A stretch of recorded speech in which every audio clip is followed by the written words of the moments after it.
everybody, welcome to Beyond the Lines. My name is Sarah, I'm the artist behind Pinselgeschichten, and today I'm gonna work a little more and, drum roll, finish the Bloodwort and Wood Betony page in the Outlander coloring book.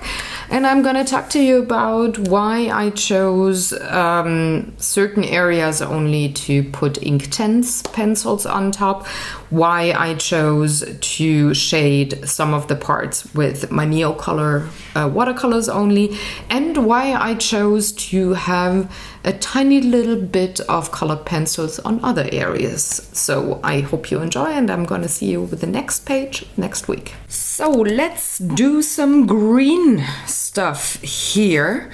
And like I said in the last vlog, I want this to look kind of smooth and not too busy, but still have differences in the different kinds of green leaves that are visible on this page here. And I'm going to start with the top and work my way down. So I'm choosing a little more of the cooler colors maybe for the upper part, and warmer colors for the lower part of the page, because focal point. Focal point, if you haven't seen the last video, are these three flowers here. So anything around it, in this case here, is the focal point. So let's get started. I need a cooler color, and I want to go with the dark green. It is cool in tint, but not too cold. So nothing like the malachite green or the greenish blue.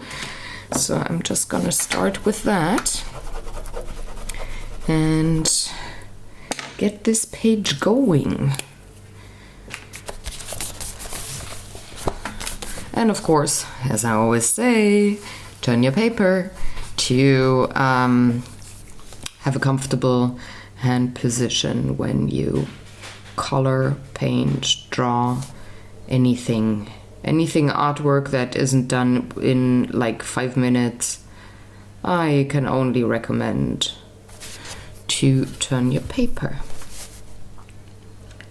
So I'm going to proceed pretty much like the week before, which is giving every object on this page a base coat of color, and then start shading on top later on. And for anything that is not in focus, I do either shade with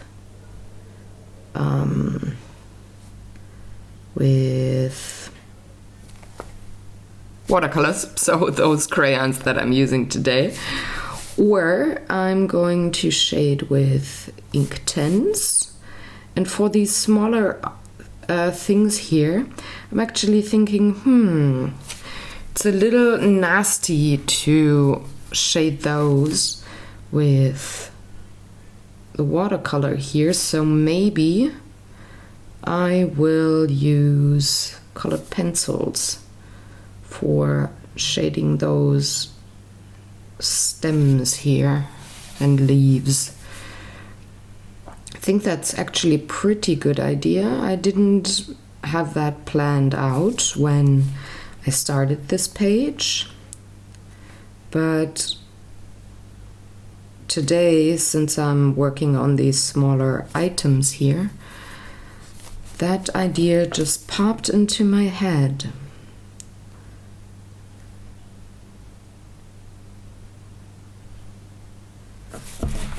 And I'm liking it the more I work on these smaller bits here.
So this dark green here also gives a nice contrast to the salmon colored flower buds, because the salmon is a warm color and the dark green here is a cool color. That just makes for a very nice contrast and gives this page quite a bit of interest.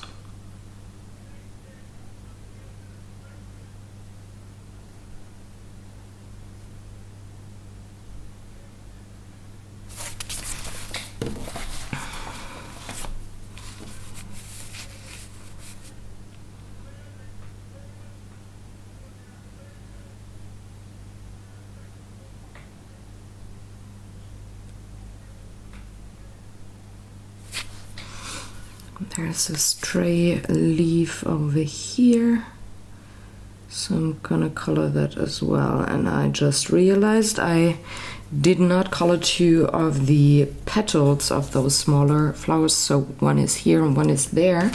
I'm just gonna take the darker color I used, which was vermilion.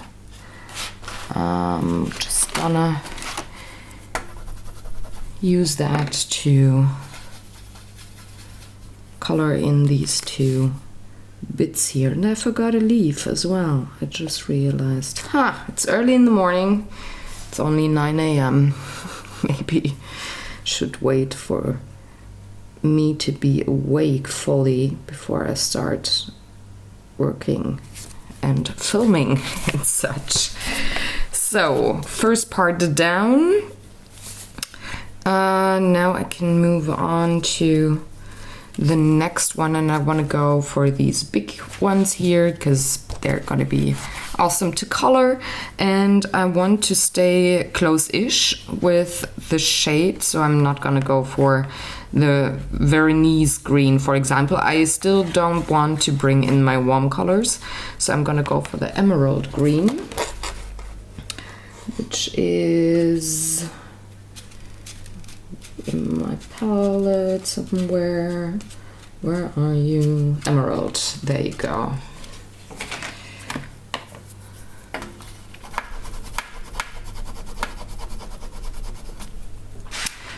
And since this is a bigger plant, I can actually use the rest of the dark green to shade that particular plant here. But I'm gonna start with my emerald green.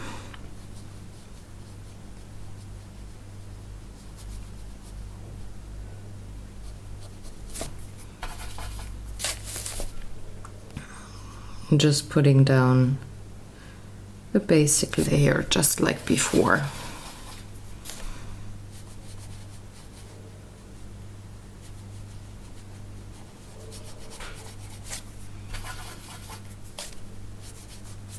With these bigger objects, you can definitely work rather fast. Get them colored. That's what I like when it comes to watercolors and bigger objects in coloring books. I really like the speed you can have to get stuff done, or at least base coat it. To give you an idea on what your page looks like, how your color composition fits together, what you might want to adjust, stuff like that. Gives you a basic idea of your page rather quickly, I have to say. And I like that. I mean, I also enjoy all the fiddly detail coloring on top of, say, a watercolor base. But sometimes I just really like the loose way you can color with watercolors in coloring books. And you can see on these bigger objects here already, I'm having a way more loose way of painting, so I move my wrist way more, I do have more speed, and that makes for a very cool effect on the page. Because you drop pigment on certain parts of paper, and it can look a little blotchy, or what I like to call painterly. So you can see this is definitely not a photograph or something. This is painted. There's dynamic in the picture, just by the way you move your brush. I really like that a lot.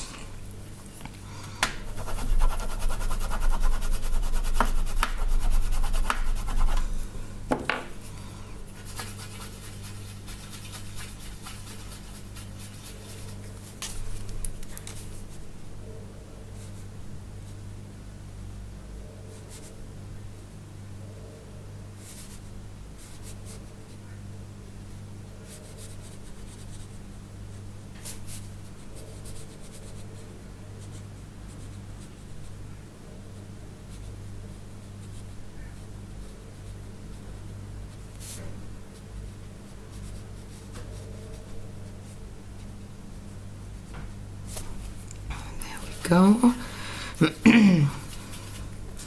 Gonna go on over with the second layer of the emerald green to already start shading.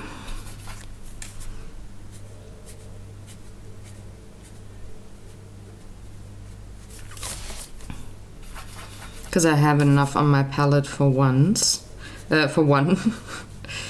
So I can add a second layer, darkening up some of those leaves, some parts of those leaves, and then bring in the dark green at the very end.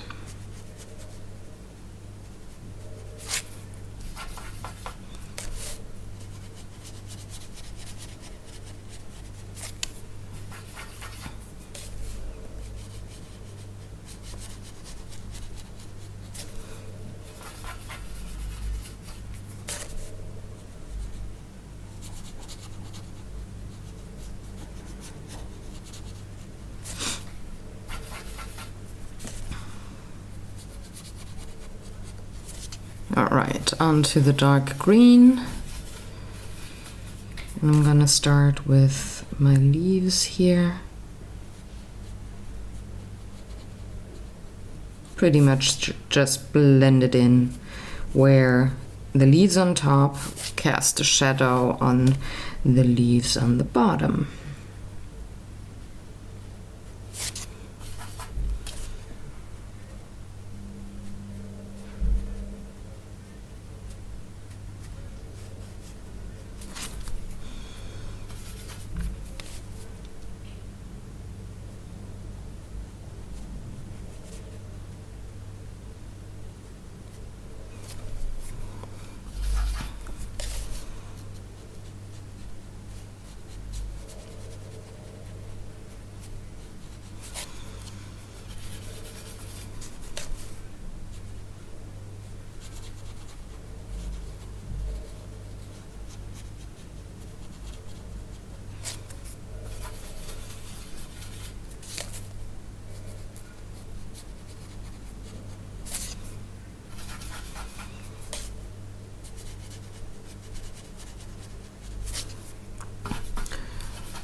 And I'm also gonna add a little bit of the dark green here on the stems towards that little piece of thread.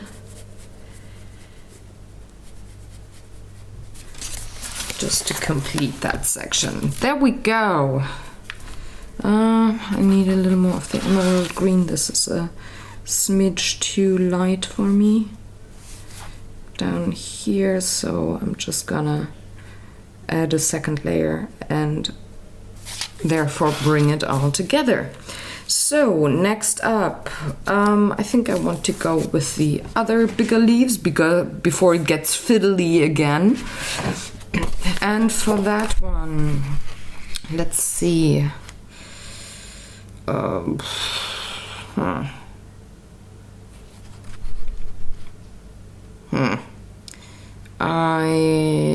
What do I want?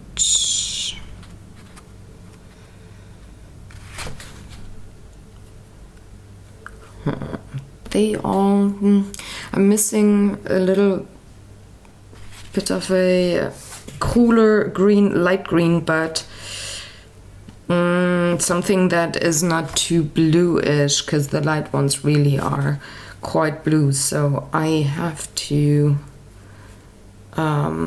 think I'm gonna go for the chromium oxide green. It is getting closer to the warmer part of the spectrum of colors. That's a little more yellow in the chrome oxide, but it is still cool-ish. And since I'm not close to the foreground yet, I think it's a good idea I do stay with the cooler colors still. So I'm doing the same thing as before. Base coating.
And it's just pretty much the same thing than I did before. With this page, there is a lot of repetition, not a lot of new things, new techniques, or major shading to figure out, because, well, for one, it has repetitive kind of objects on the page, like as a scene. And on the other hand, there's not a major light source visible on the page that would make you think on how to shade things, how it works with the physics and such. So this is maybe a little more zen when it comes to the stress level that you could have coloring a page like that. But on the other hand, it is quite repetitive, and you just gotta do it again and again and again to, well, get your page completed. All right. As a shading color, I'm just gonna use the emerald green, the little bit of emerald green that I still do have on my palette, mix it with the chromium oxide green, and just go over bits here. So I'm shading the leaves towards the lower part.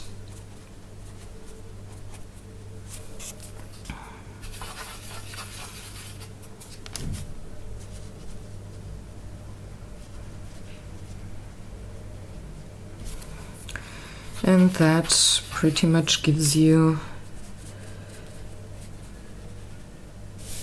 a sweet contrast. It makes the leaves look a little more realistic, or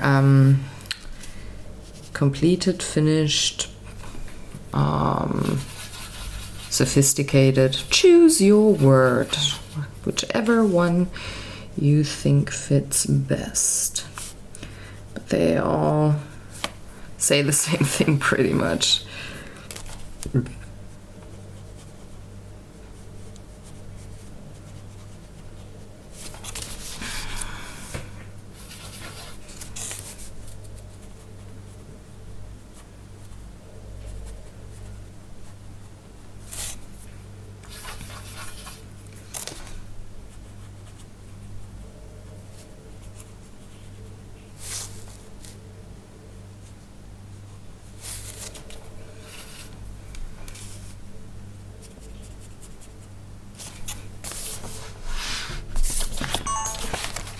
And that was my vlogging camera, because I already filmed enough for the teaser.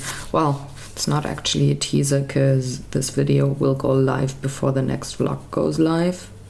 So it's more like a trailer.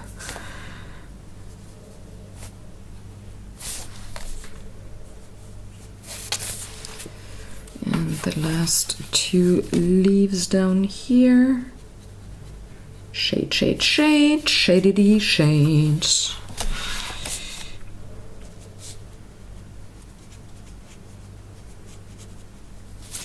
There we go. Oh, there's one more down here.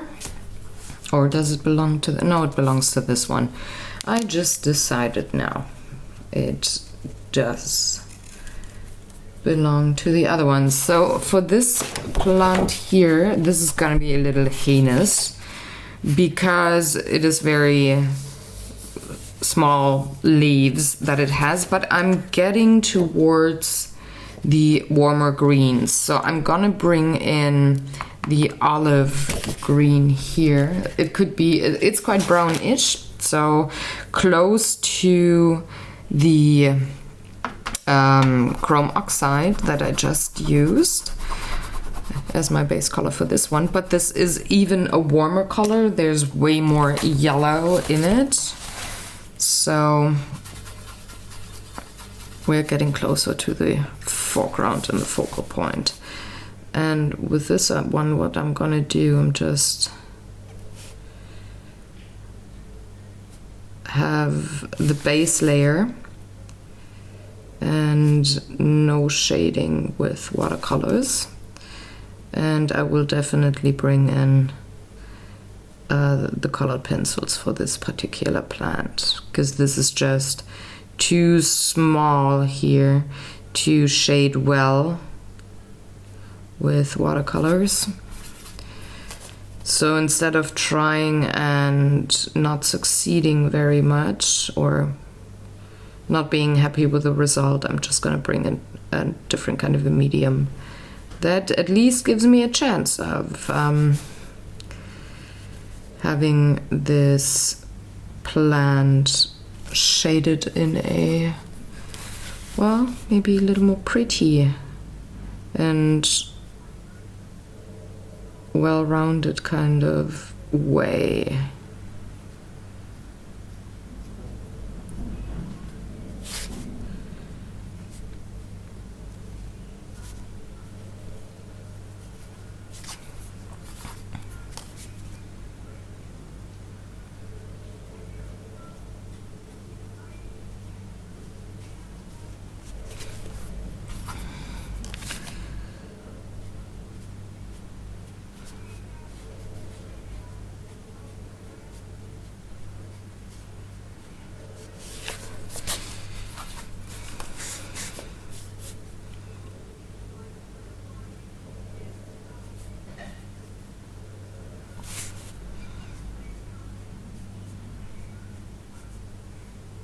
And so, I had said earlier, not earlier, in the last video, that I wanted to color this like rosemary first.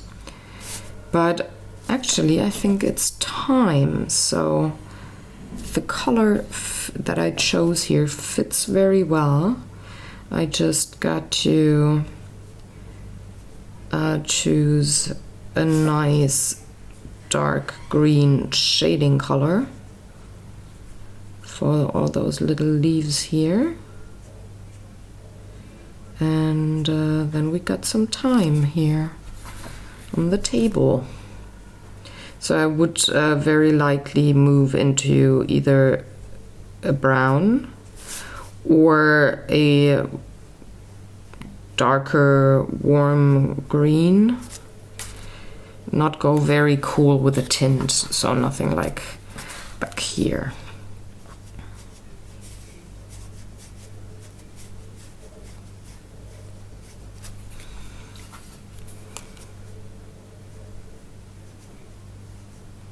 And I think that these yellowish greens do serve very well as a contrast color to the purple here. So that is something I also like a lot.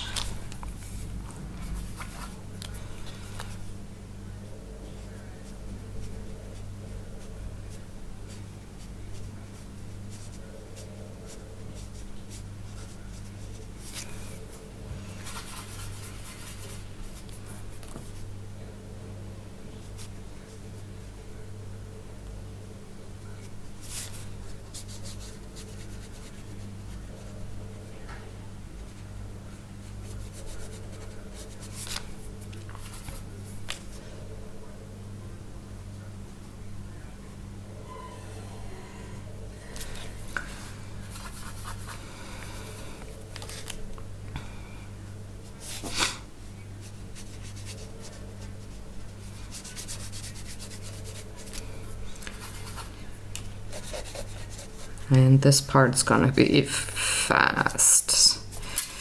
There's only like a big blob of olive green to color here. It's gonna be done very quickly, I guess. Just a couple of seconds and you got it all down.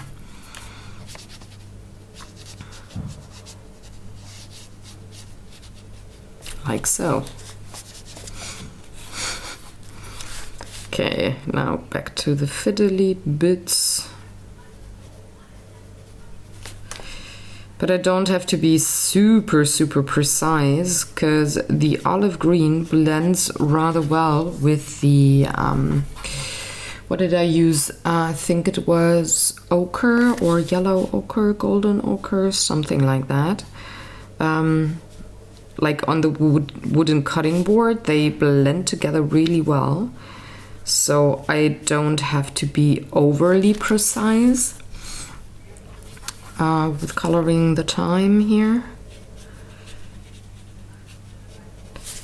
So that is something very cool.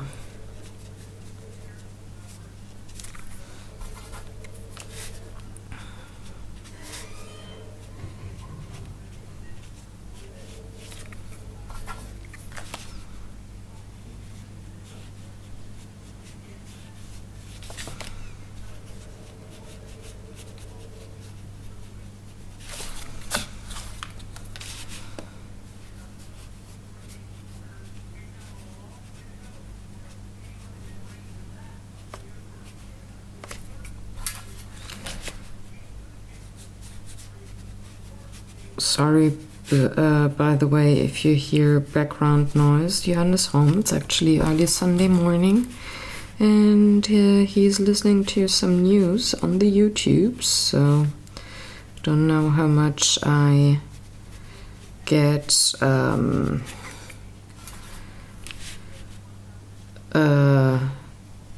out of the video, like in post-production. We'll see.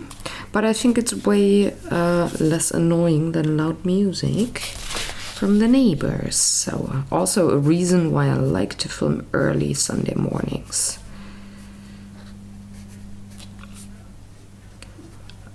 And also I do have a full day today.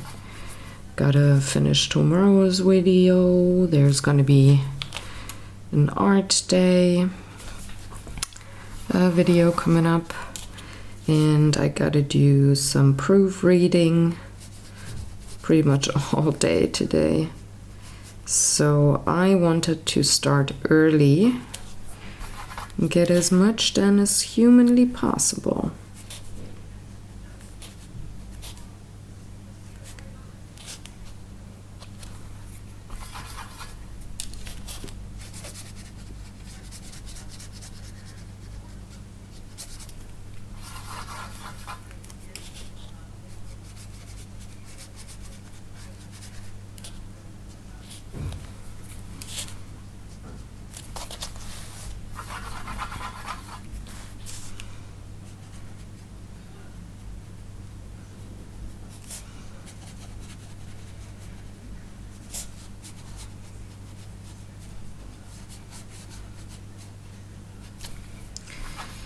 And the last little bits here.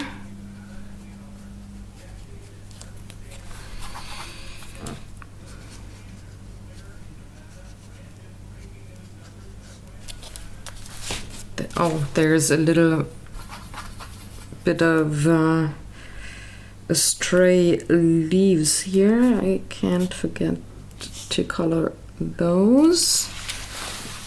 Any more of that? No, I don't think so. I think I got them all.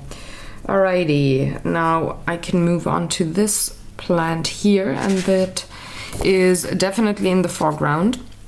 So I'm looking at the warmer colors. I'm definitely liking the moss green a lot. So I'm gonna choose that.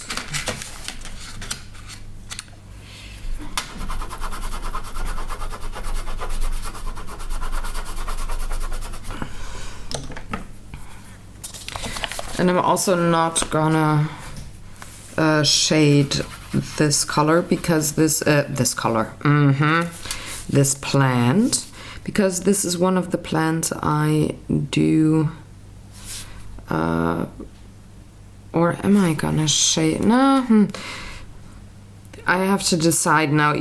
First, or originally, I had thought I would use the Inktense only on the 3 different kinds of flowers there, because they are supposed to stand out.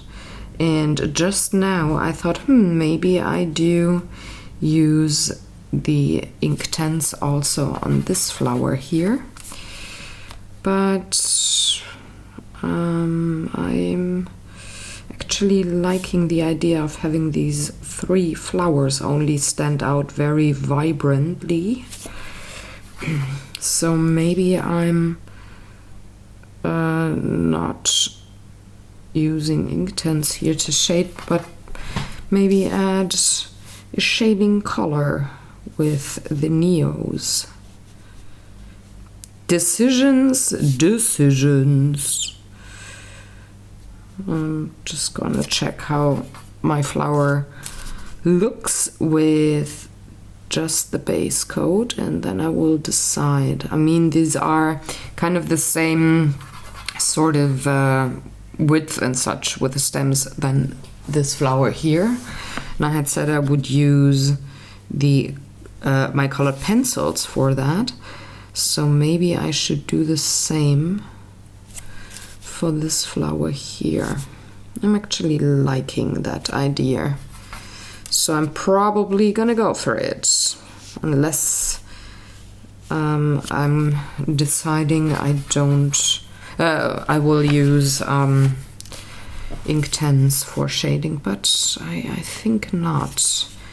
I actually really like my original idea of just having these 3 flower buds stand out.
Okay, did I get all the pieces? Yeah, looks like it. I'm still having quite a bit of the moss green on my palette, so I'm gonna use it for these flower buds here as well. And since I'm gonna have these shaded with Inktense, I can make them look quite differently than these flowers here, so I can separate the two but have the same kind of tone of green here. Oh, there's another leaf. I guess that comes from that plant, so I'm just gonna make it to be from that plant and color it in. All right. Now I'm gonna use my moss green as well, but I'm gonna mix it with my dark green to color the rosemary, and that gives me color repetition for one. The brain does recognize it, but it looks different enough for the viewer not to have the impression of every plant being colored the same way.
Only a little more to go.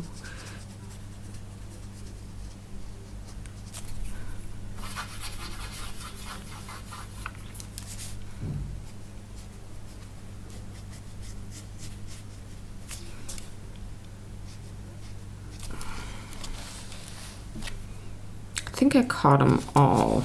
All right. For the leaves in the bowl, they don't look anything like any of the other leaves here on the paper. So I'm just going to add my dark green to the mixture that I just had made of moss green and emerald green for the rosemary. And I'm going to use that to shade, to base coat, not to shade, to base coat my little leaves here in the bowl. And then I'm going to add a little bit of night blue to shade, because this is not going to get shaded with the Inktense, and the objects are big enough for me to actually be able to shade them quite easily / well with watercolors. So I'm gonna do that. Just a little more of a darker tint. I added night blue, by the way, because I think I didn't say that.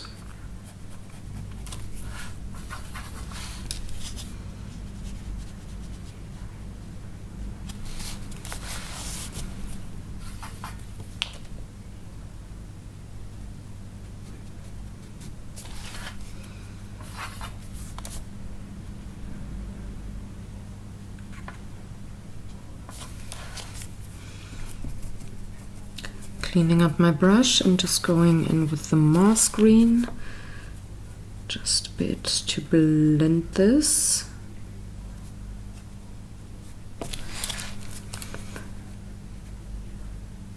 There we go. And that is all the greenery done. Now I can color the strings and the, oh no, haha, I forgot my little green bits here, and I'm gonna use grass green to color that, or base coat it, I should say. All the other greens are quite muted. This one is not.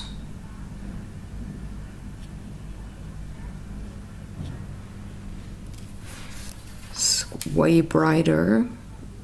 And I'm gonna tone it down or shade it with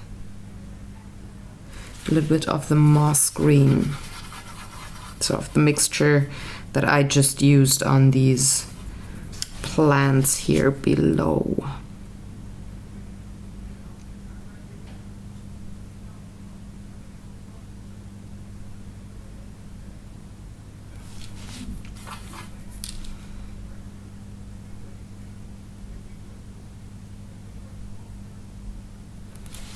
Like so, and the rest I'm gonna do with Inktense. So now onto the strings. I want, what do I want? I could either go with a raw sienna or maybe the russet. I think I'm gonna go with the raw sienna. It's a little more yellowish and not as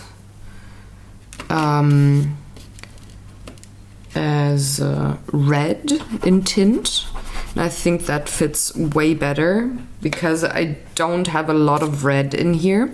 The only red I have is a cool color, and the russet kind of is contrary to that. And I do have a little bit of red here in the oranges and up here with the vermilion, but they're very muted. And I think with the russet shade would have been just too contrary. Because again, I want these 3 flowers to stand out, not the strings. So I'm gonna go with the more yellow in tint raw sienna.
Alrighty, and I will shade with a Van Dyke brown, which is also a cooler, more muted brown. That's the one I used on the cutting board and also down here on the table. Just need very little, I think, just to have a bit of a shadow towards the left-hand side, particularly here behind the pestle and mortar.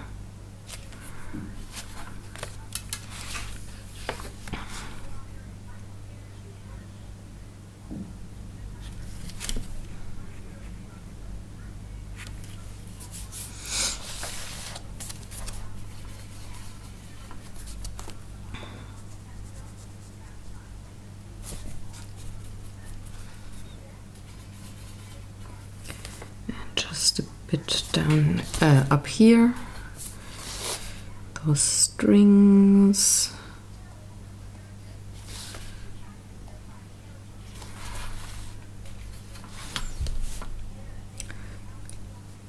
Since they're quite out of focus, I don't need to add too much detail, just a bit. And for this one here,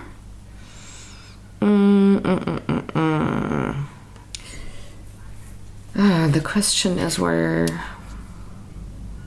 I don't want any new color to come in, because I want these three to pop.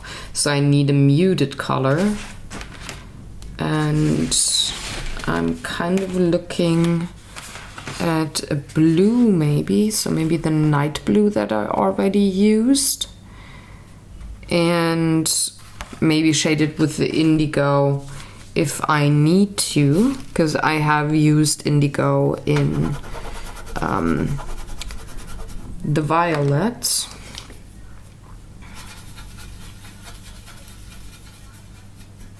I think that would be a nice contrast color for the green of the thyme. But also, again, the brain recognizes that this color is repeated on other parts of the painting. And also, this is a little more of a muted shade. So it's almost having kind of like a desaturated look. Maybe I don't even need the indigo. We'll see in a second.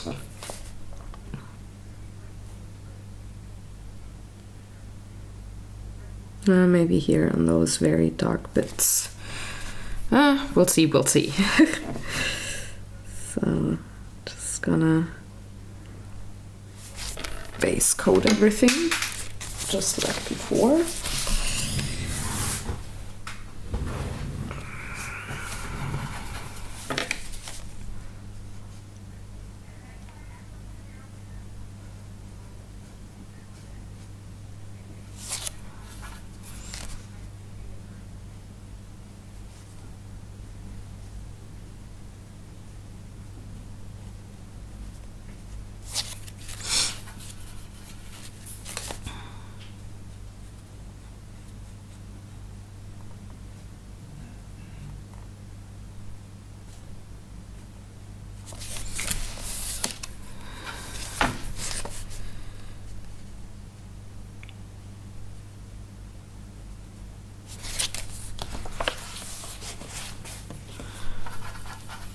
Just checked how many minutes I already filmed.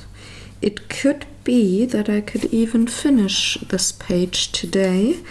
I might go a little longer with the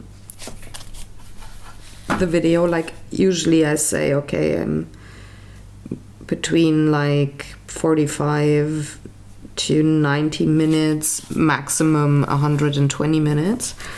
So maybe if I have it run just a tiny bit longer, I could actually finish this today and start a new page next week.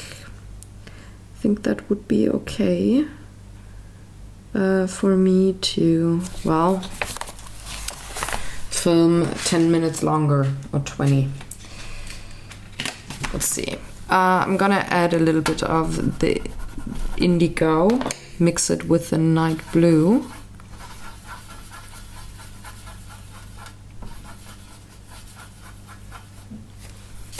And shade the dark bits, for example, here and here.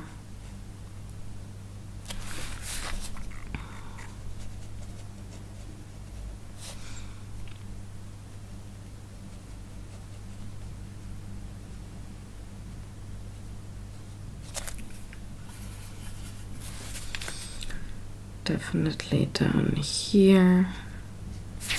Because again, if you haven't seen the last video, the light comes from the upper left-hand side, right-hand side. So I'm shading towards the lower left.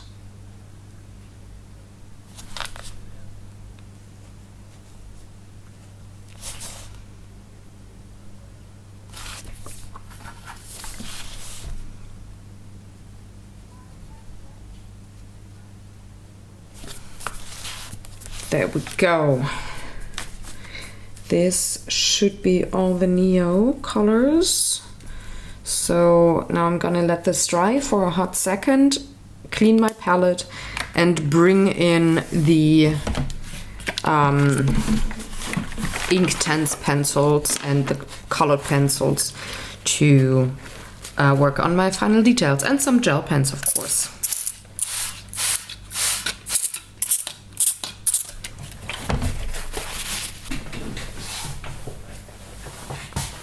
Okay, so let's get these three flower buds colored.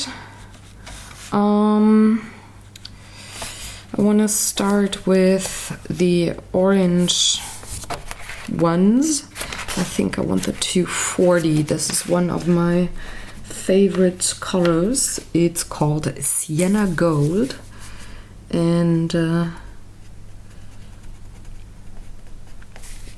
it just gives a little bit of a richer oomph to the orange that I already put down.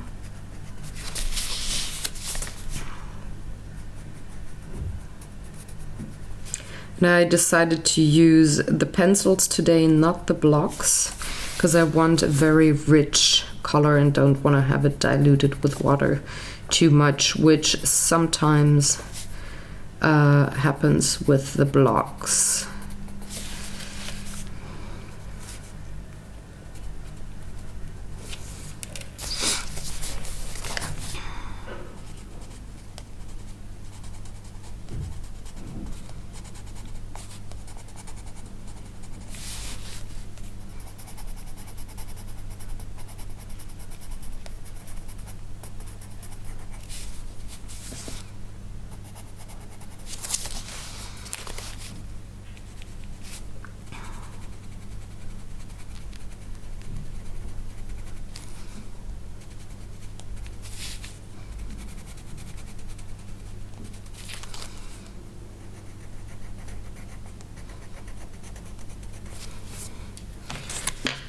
Okay, let's go for it.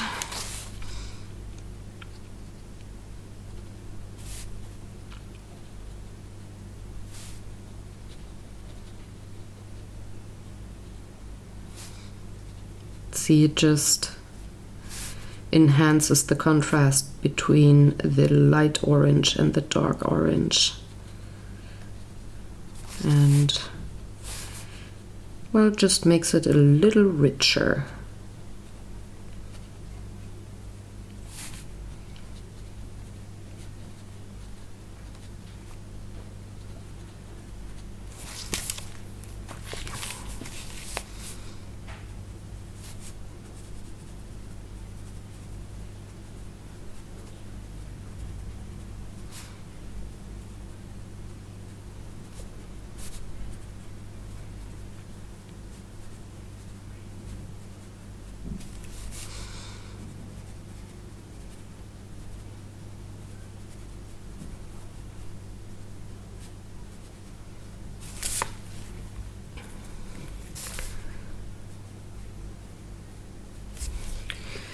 Okay, on to the green buds of this plant.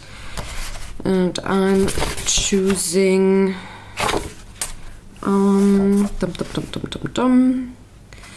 think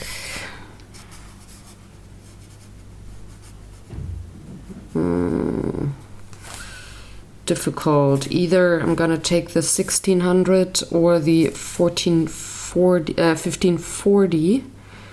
1540 is a little too close, so I'm taking the 1600 because I want a bit of a contrast there. And 1600 is called leaf green. Well, that kind of fits.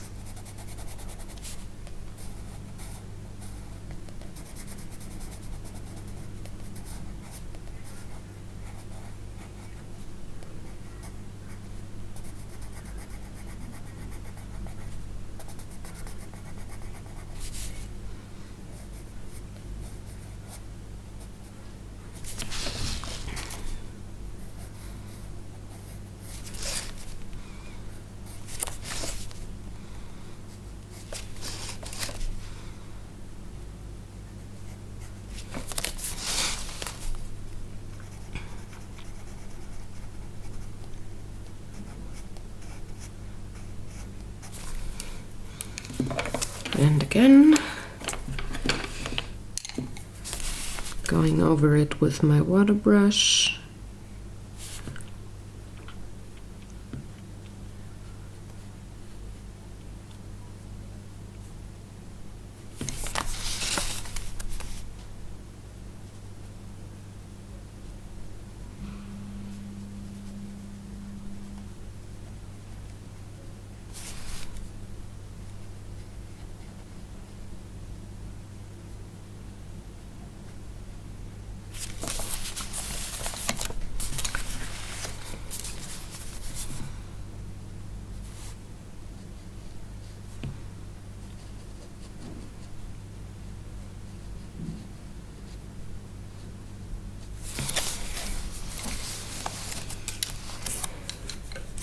And then I can move on to the violets already.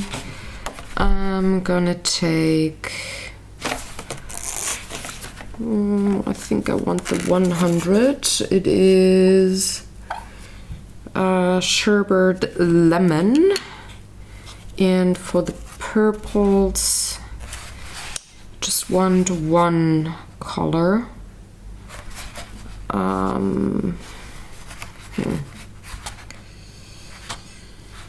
Actually, I think I'm not gonna use a purple, but the indigo blue, because I have quite a lot of the purple down and shaded pretty well. Just need a little bit more of a vibrant color here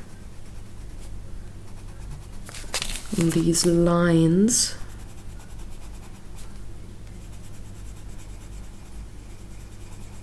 And back there.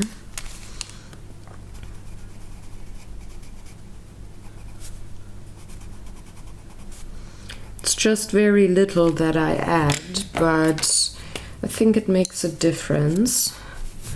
At least I can see it. I hope it is visible on camera as well.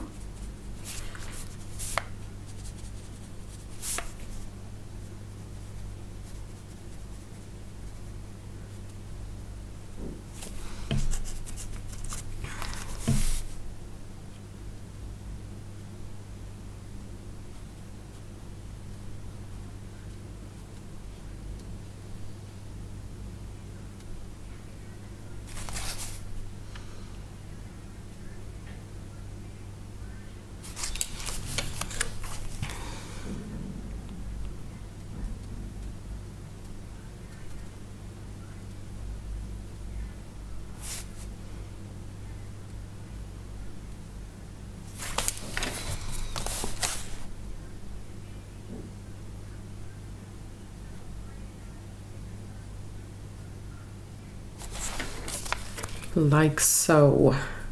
And on to the final flower. I want a bright purple. So I'm currently choosing the 610 is a little too muted for me. This is a little too bright. This could work, or this could work. This is a little more brighter reddish, so I'm gonna take that one, the 710, which is the deep rose. I'm gonna add it down here. And also just the tiniest bit in these tubes. Really just very little.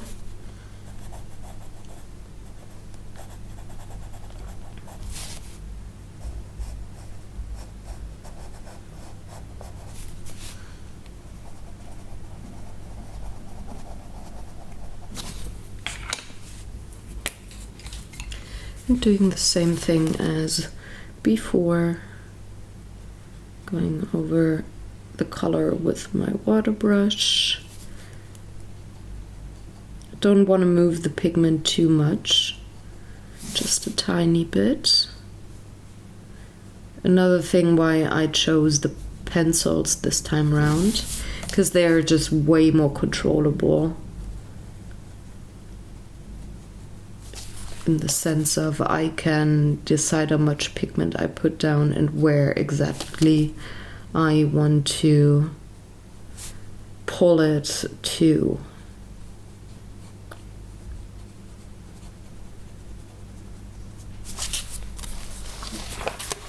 There we go. And as the final little bit for the ink tents, I need to color those green bits, and I'm going to take the 1550 to put on top, which is spring green.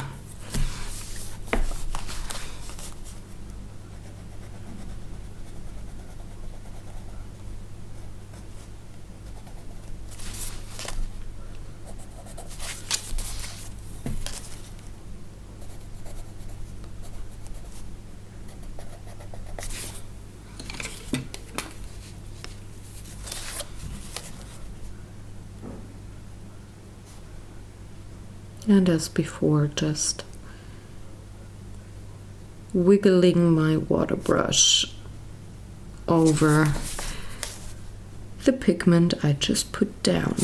And then I can move on to the colored pencils and the gel pens. I'm getting there, folks. There we go.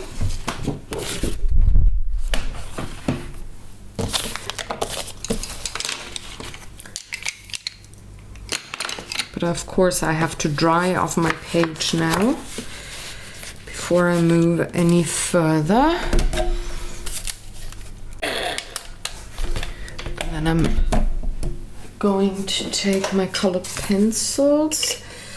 First one is indigo blue, as per usual. I'm gonna use that to shade a tiny little bit.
that is already done.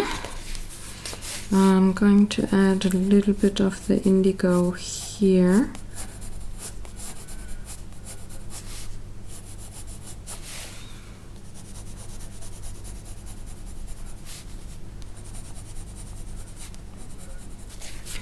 Just very little though, because, well, these plants are not in focus,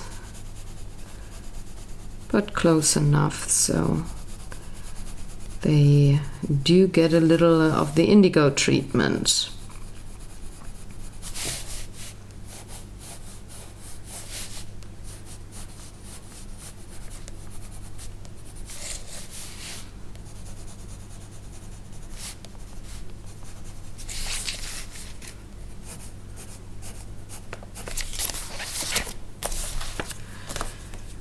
Same for these, just a bit here and there, not too much because they're even further away from the focal point.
And I'm gonna do the same on this plant before I take care of the thyme, because I think I'm gonna change the pencil color there. So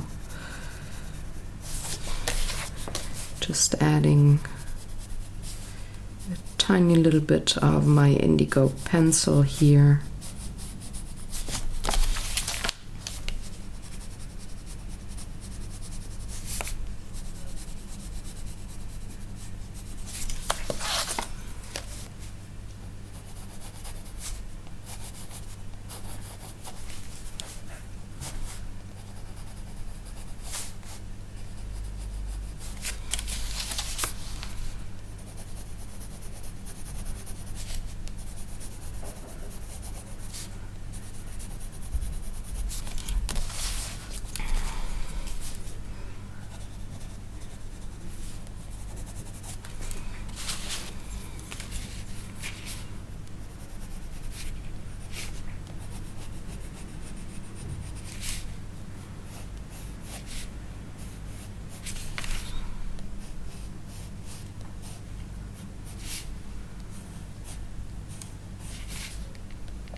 Oh, there's another one.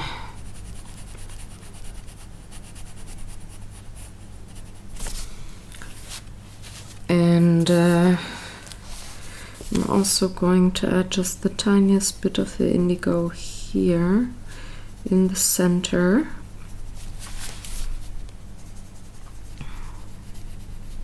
just to make these white bits pop a little more later on, because they are going to get colored with a bit of gel pen. And so far I'm tending towards the white gel pen.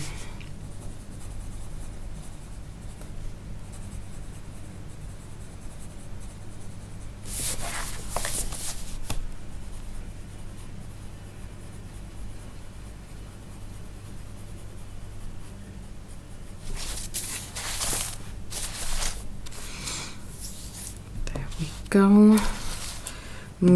Giving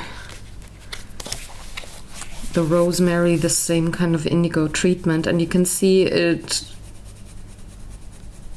just one pencil, one color, but you get different kinds of effects or grades of shading with different kinds of underpainting. So this is something that I very much like about indigo. It enhances the different kinds of colors that you use as an underpainting.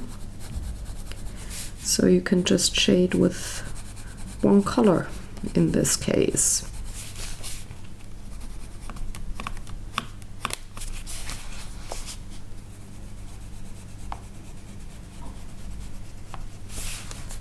I'm even thinking of using the indigo on the thyme.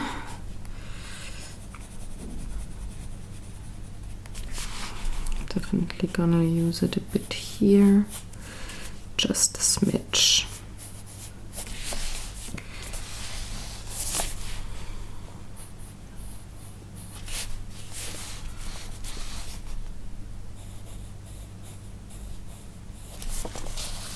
Just to enhance some of the shadows I already put down with the Van Dyke brown.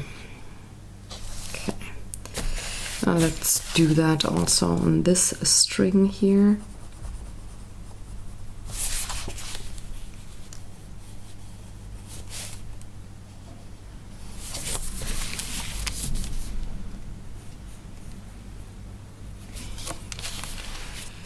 And I'm also going to use it a tiny little bit on the scissors.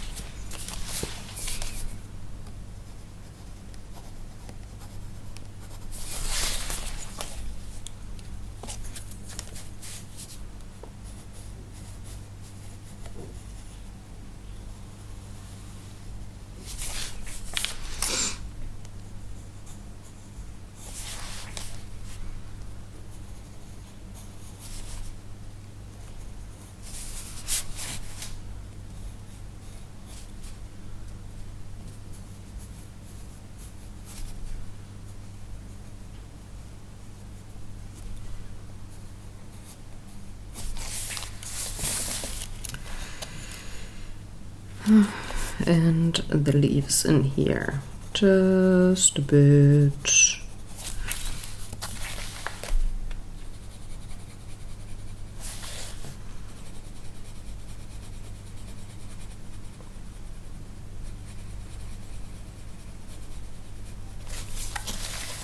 Okay, onto the ribbon, still same pencil.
Okay, now the question is, am I gonna take blue or brown as my shading color for the thyme, or am I even gonna take a green? Decisions. I think I'm gonna take an earthy green. Maybe like a juniper or something like that. What's it called? Yeah, it's a juniper. So just gonna add a little bit of green here to the stems.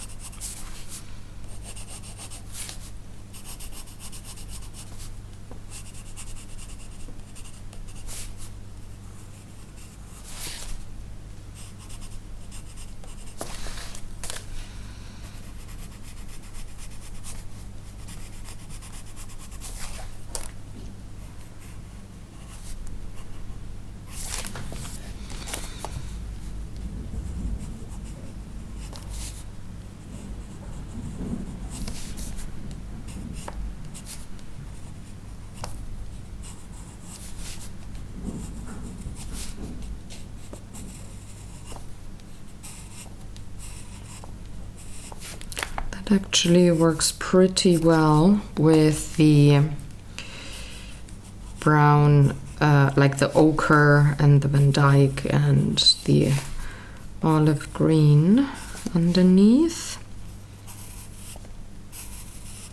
And after I have the juniper down, I can add a bit of my indigo pencil to do some shading, or just pulling some of the details out. Not too much, because not the focal point, but just a tiny bit could actually help to come to have this come a little more alive, so to say.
And I'm also going to add some of that juniper green here onto the stray leaves.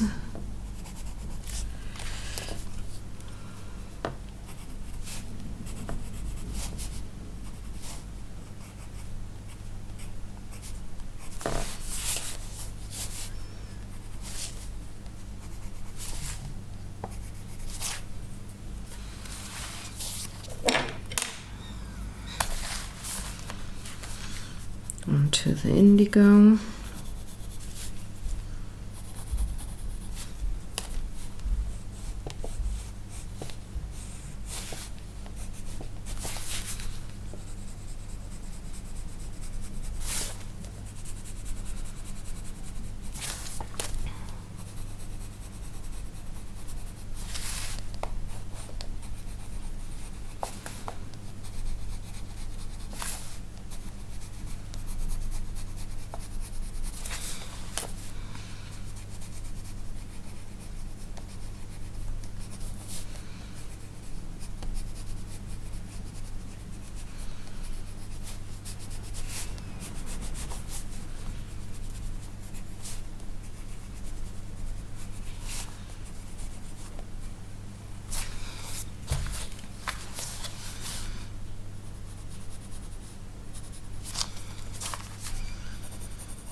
And with the indigo here, I'm coloring like chunks of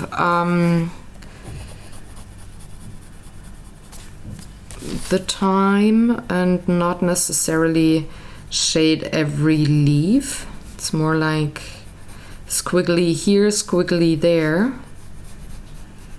especially where a lot of those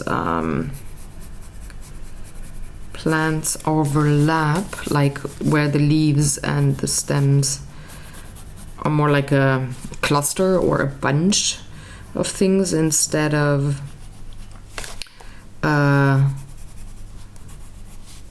single stems or leaves where you can separate them fairly easily when you look at them.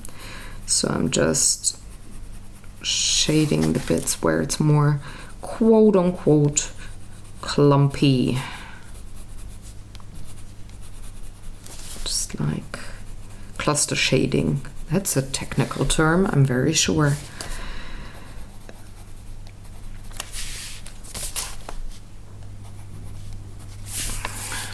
Like so. Then towards the midsection here, it's a little more dark. Down here.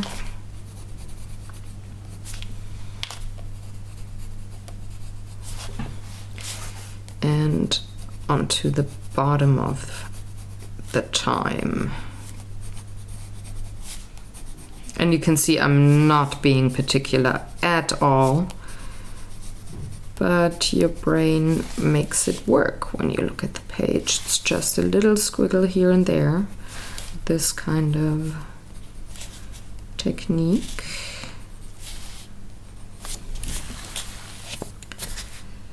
And there we go, but I want to add a little bit of the indigo here on that green.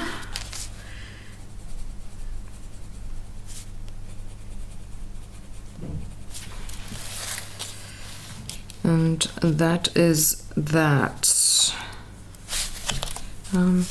Might add a little bit here to the bowl and the pestle and mortar, not the bowl. Just a bit. And then I'm gonna go in with the gel pens and finish off this page.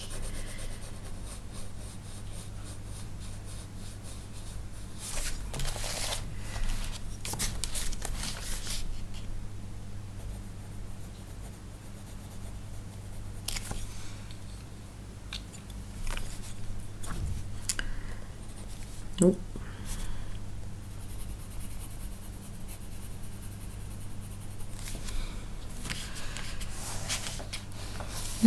Maybe a little more here.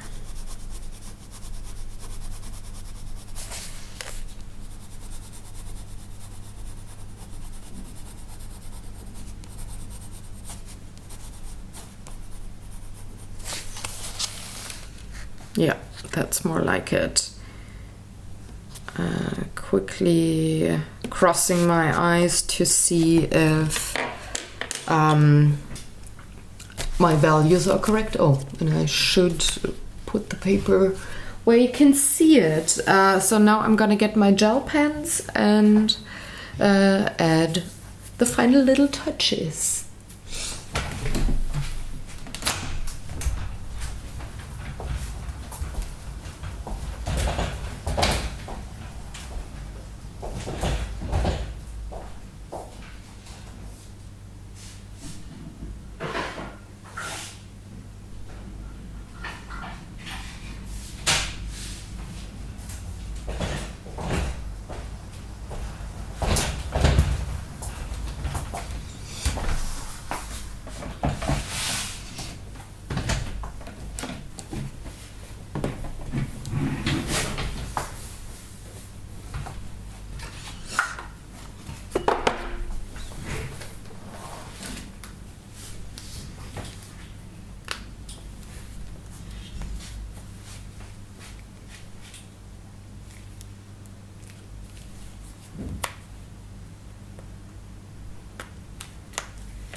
I think I only need these 3.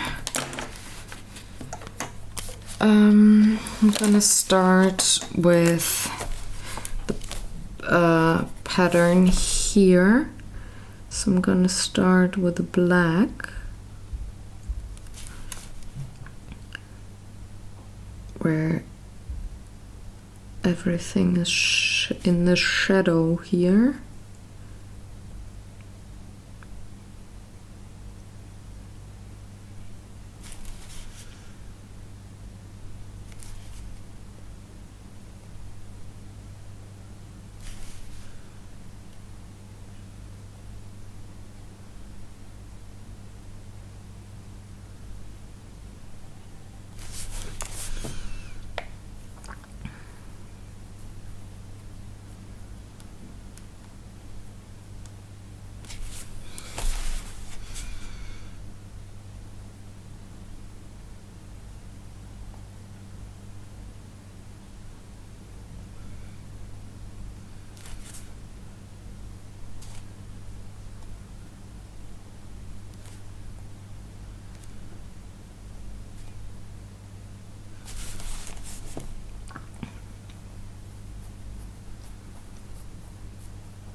And now where these patterns move out of the shadow, I'm gonna bring in, it's fairly similar. I need another gel pen. Let's take a lighter silver one. Yeah, that's the one. So I'm gonna just bring that in.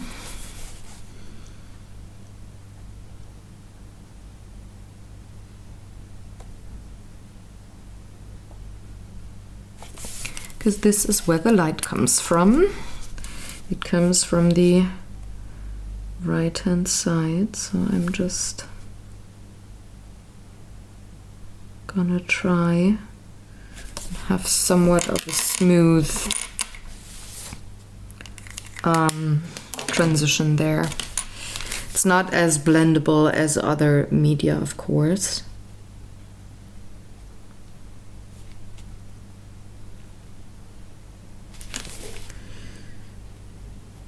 But I guess that's fine. It should be standing out. It's just the final little finish.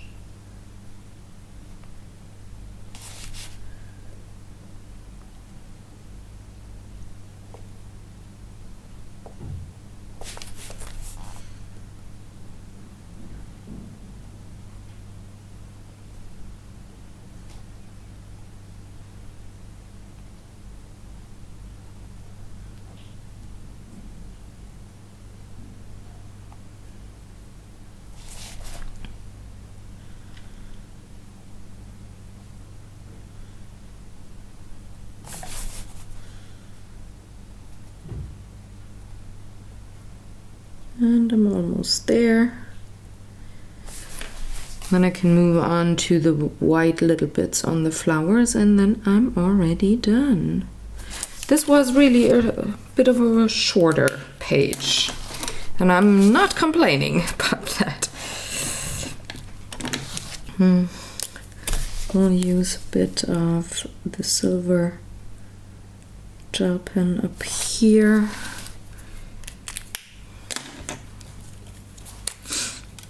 And now it's on to the white gel pen. I'm gonna start with these little dots here on the flowers.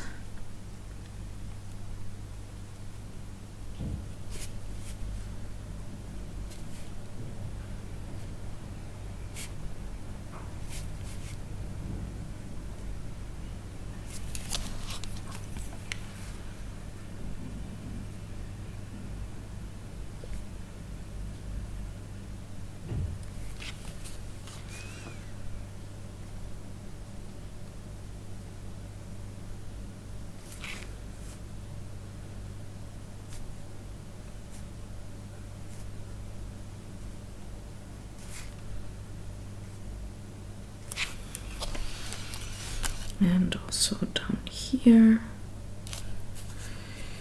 and a little bit on my violets.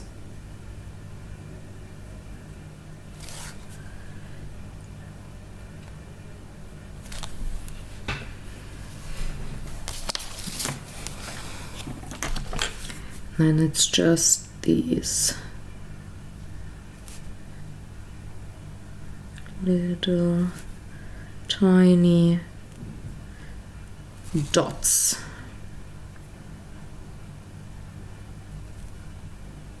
Though some of them are more like a crescent moon.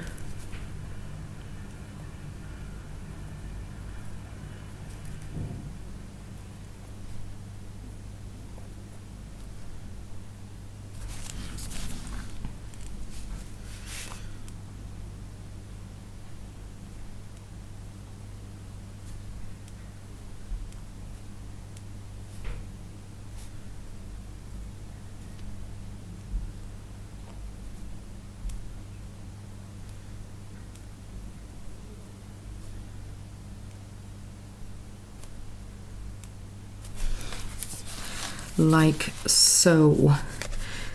And there's a little bit on that ribbon here, like this outer line, that I'm also just gonna add the white gel pen to, because it just gives a little more detail. Can't really see these stripes here, so they are just on the edges of the ribbon.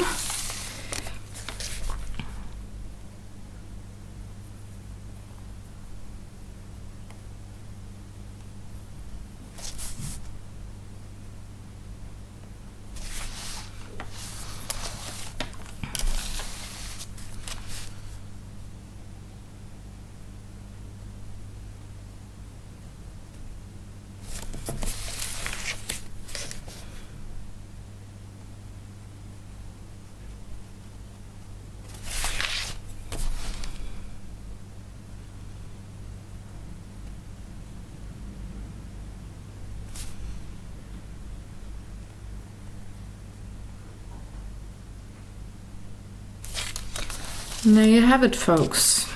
That would be it. I think I got it all. Yes, I did. I'm not too happy with the silver here, so I'm just going to add a tiny little bit of black on top on this transitioning part here.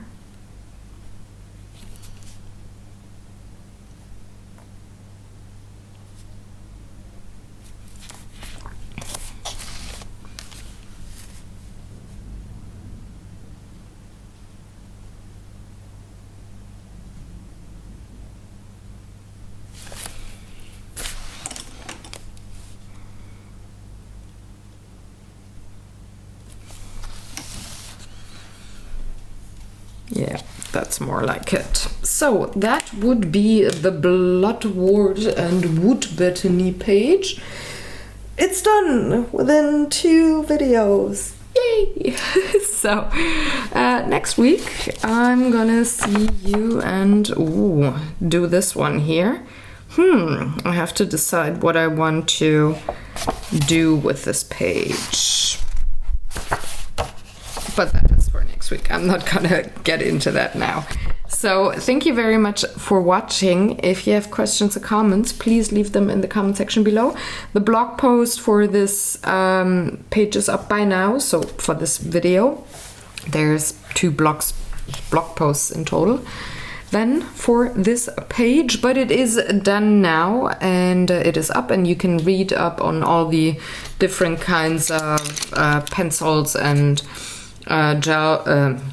gel pens and neo colors, all the things that I used today. So if you like a certain color combo, you can read up on it. And I will see you next week with a new coloring page. Take good care, enjoy, have fun, do some coloring, and have a lovely day. Thank you. Bye.